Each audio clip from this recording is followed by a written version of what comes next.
Breaking news చూస్తున్నాం. ఆబిట్స్ లోని Shri Priyanka enterprises లో భారీ మోసం జరిగింది. వినియోగదారులకు అధిక వడ్డీ ఆశ చూపి 517 మంది నుంచి 200 కోట్లు వసూలు చేసి నిందితులు ఉడాయించారు. తెలంగాణ స్టేట్ కోఆపరేటివ్ బ్యాంక్ లో జనరల్ మేనేజర్ గా పనిచేస్తున్న నిమ్మగడ్డ వాణి బాలా ఫ్యామిలీ ఈ కుంభకోణంలో ప్రధాన నిందితులుగా బాధితులు ఫిర్యాదులో తెలిపారు. బాధితులంతా కూడా బషీర్బాగ్ సిసిఎస్ పోలీస్ స్టేషన్ వద్ద ఆందోళనకు దిగారు.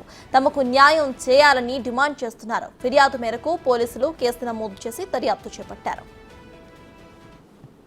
అనేటటువంటి ఆవిడ ఆ బ్యాంకులో గత కొన్ని సంవత్సరాలుగా పనిచేసుకుంటూ తన దగ్గర పనిచేసేటటువంటి సిబ్బంది అదేవిధంగా బ్యాంకుకు వచ్చేటటువంటి వినియోగదారులకి అధిక వడ్డీ ఆశ చూపి అక్కడ డిపాజిట్లు చేస్తానని వచ్చినటువంటి వాళ్ళ దగ్గర నుంచి కొన్ని అమౌంట్లన్నీ కూడా ఆమెకి ఆ బిడ్స్లో ఉన్నటువంటి ఆ ఆఫీస్కి సమీపంలోనే తన భర్తతోటి తన కుమారుడితోటి ఒక ఆఫీస్ తెరిపించి అందరినీ కూడా అక్కడికి డైవర్ట్ చేసుకుంటూ వచ్చారు.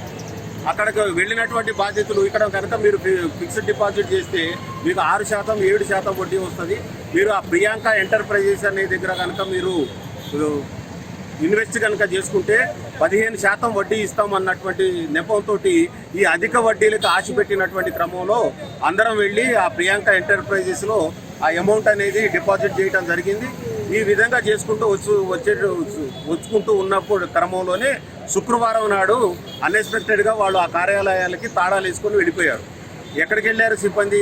ఎలక్షన్ జరిగినటువంటి మరుసటి రోజు నుంచి మేము ఎంక్వైరీ చేస్తూనే ఉన్నాం.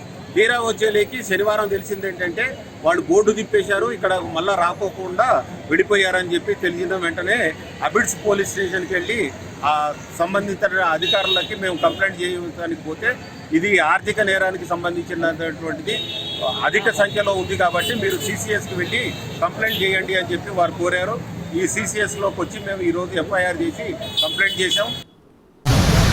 విషయంపై పూర్తి డీటెయిల్స్ ప్రతినిధి సురేష్ అందిస్తారు. సురేష్, చెప్పండి, బాధితులంతా కూడా కలిసి ఇటు కంప్లైంట్ చేసినట్టు తెలుస్తోంది. అయితే ప్రెసెంట్ అధికారులు ఎటువంటి యాక్షన్ తీసుకుంటున్నారో అక్కడ అప్డేట్స్ ఏంటి?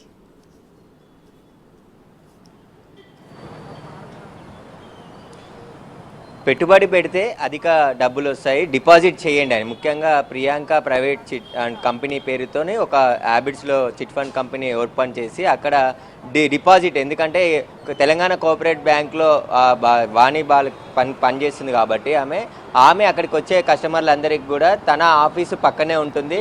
అందులో మీరు డిపాజిట్ చేసినట్టయితే 15% వరకు కూడా వడ్డీ చెల్లిస్తాం, అదేవిధంగా రిటర్న్స్ కూడా త్వరగా ఇస్తామని చెప్పేసి కూడా అందరికీ ఒక ఆశ కల్పించి అక్కడికి వచ్చే సీనియర్ సిటిజన్స్, లేడీస్ వీటందరినీ కూడా టార్గెట్ చేసి గత కొద్ది సంవత్సరాల నుంచి ఆమె ఈ మోసానికి పాల్పడ్డట్టు తెలుస్తుంది. దాదాపు 500 మందికి పైగా బాధితులు ఉన్నారని చెప్పేసి కూడా బాధితులు చెప్తున్నారు. అయితే కోట్ల రూపాయలు, ఎందుకంటే దాదాపు 200 కోట్ల రూపాయలు వసూలు చేసిందని చెప్తున్నారు. ఒక్కొక్కరు 5 లక్షలు, 10 లక్షలు, 20 లక్షలు ఇట్లా డిపాజిట్ పేరుతోనే సేఫ్గా ఉంటాయి.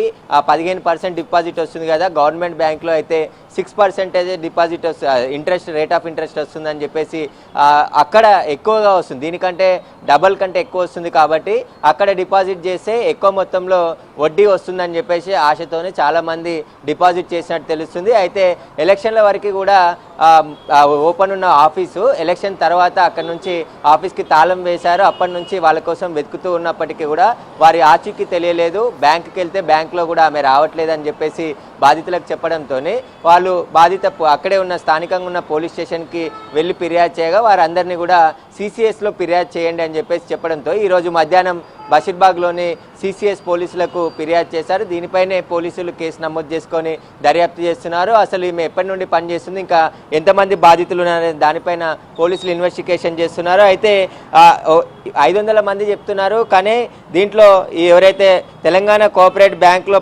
మేనేజర్గా పనిచేస్తున్నటువంటి ఆమెతో పాటు ఆమె భర్త, అదేవిధంగా కొడుకు కూడా వాణి బాల, అదేవిధంగా నేతాజీ కొడుకు శ్రీహర్ష, వీళ్ళు ముగ్గురు కలిసి ఒక ప్లాన్ ప్రకారమే అందరినీ తెలంగాణ కోఆపరేట్ బ్యాంక్ వచ్చే కస్టమర్లందరినీ కూడా పక్కనే ఉన్న వాళ్ళ ప్రైవేట్ కంపెనీ ఏదైతే ఆఫీస్ ఓపెన్ చేశారో ఆ ఆఫీస్లో డిపాజిట్ చేయాలని చెప్పేసి కూడా ఒకరి ద్వారా ఒకరు చైన్ సిస్టమ్ ద్వారా వారందరి ద్వారా కూడా దాదాపు 100 నుంచి 200 కోట్ల రూపాయలు డిపాజిట్ చేయించుకున్నారని చెప్పేసి బాధితులు చెప్తున్నారు. దీనిపైనే సిసిఎస్ పోలీసులు చీటింగ్ కేసు నమోదు చేసి విచారణ జరుపుతున్నారు. వీళ్ళు హైదరాబాద్ వదిలి పారిపోయారా లేదంటే వేరే జిల్లాకి వెళ్ళారా అనే దానిపైన దర్యాప్తు కొనసాగుతుంది. త్వరలోనే వారిని అరెస్ట్ చేస్తామంటున్నారు. కానీ ఈ డిపాజిట్ చేసిన డబ్బులన్నీ కూడా ఎక్కడికి మళ్లించారు, పెట్టుబడి రూపంలో రియల్ ఎస్టేట్లో పెట్టారా లేదంటే ఆస్తులు కొనుగోలు చేశారా, వీటికి సంబంధించిన దర్యాప్తులో అన్ని విషయాలు బయటకు వచ్చే అవకాశం ఉంది. ఒకవేళ వీళ్ళు ఎక్కడైనా ఈ డబ్బులన్నిటిని కూడా ఆస్తులు కొనుగోలు చేస్తే సిసిఎస్ పోలీసులు వాటిని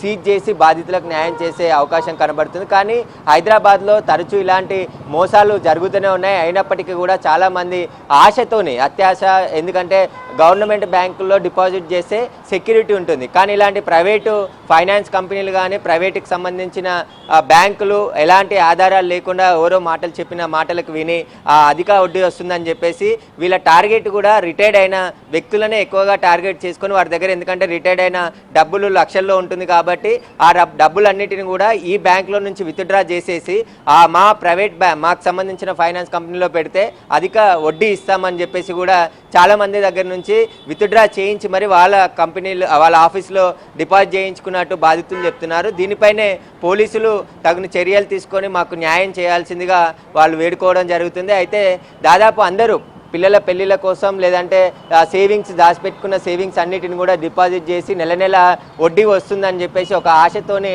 డబ్బులు డిపాజిట్ చేశాం. కానీ తీరా వీళ్ళు పూర్తిగా ఆఫీస్ క్లోజ్ చేసి ఇక్కడ నుంచి వెళ్ళిపోవడం జరిగింది. వీరు ఇక్కడే చీటింగ్ చేశారా, ఇంకా వేరే చోట కూడా ఇలాంటి ఘటనలకు పాల్పడ్డారా అనేది పోలీసులు అయితే దర్యాప్తు చేస్తున్నారు. ఎవరైనా అధిక వడ్డీ ఇస్తామంటే వాటిని ఖచ్చితంగా ఫ్రాడ్గా భావించాలి. అలాంటి వారి దగ్గర ఎలాంటి డిపాజిట్లే చేయొద్దు, వారికి సంబంధించి ఎలాంటి నమ్మొద్దు. ఎందుకంటే బ్యాంకులు, రిజర్వ్ బ్యాంకుకి సంబంధించిన బ్యాంకులు ఏవైతే ఉన్నాయో వాటిలోనే డిపాజిట్ చేసుకోవాలి, అక్కడే మీ డబ్బులు సేఫ్గా ఉంటాయని చెప్పేసి పోలీసులు చెప్తున్నప్పటికీ కూడా కొంతమంది త్వరగా వడ్డీ ఎక్కువగా వస్తుంది, ఫైనాన్స్ కంపెనీ అయితే వెంటనే చెల్లిస్తారని చెప్పేసి ఆశతోని అక్కడ డిపాజిట్ చేశారని చెప్పేసి కూడా బాధితులు చెప్తున్నారు. కాబట్టి వీరు ఈ డబ్బులన్నిటిని కూడా ఎక్కడికి మళ్లించారు, ఈ ఆఫీస్కి తెరవక ముందు మరి ఇంకా ఎక్కడైనా ఆఫీస్ తెరిచి ఇలానే మోసాలకు పాల్పడ్డారనే దానిపైన పోలీసులు అయితే దర్యాప్తు చేస్తున్నారు. కేసు నమోదు చేసి ఇన్వెస్టిగేషన్ అయితే ప్రారంభించారు ఈరోజు పోలీసులు. Right, thank you Suresh.